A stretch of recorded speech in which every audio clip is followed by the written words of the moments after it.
Bismillahirrahmanirrahim. Wa sallallahu ta'ala ala sayyidina Muhammadin wa alihi wa sahbihi wa sallama tasliman. Faqad ja'akum bashirun faqa jami'al anbiya wa rusuli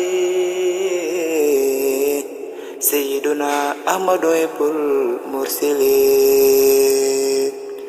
Faqa jami'al anbiya wa rusuli sayyiduna Ahmadu ibul mursalin. Qadama ahmada alal kirami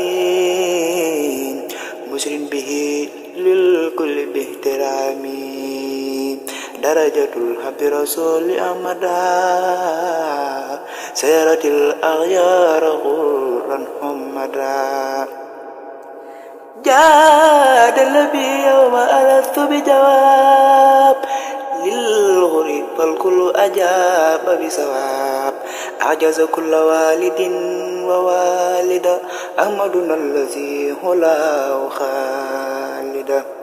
Ayatu ahmad hawat ayati man mada wa man yati wa faqad zaman. Kitabuhu kutuba rudil munzili hawa wajada bil khira wa nuzuli.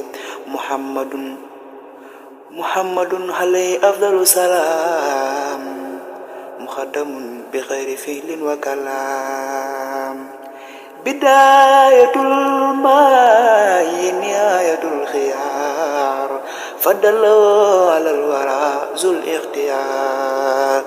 Shahida kullu sayyidin yukhtaru bi anna ahmada huwal mukhtaru. Yanqadu lil muhtari ma siwahu farralahu fallan waqad hawahu. Rasulullah faqa jami'a rusuli wal anbiya wa habibul mursili.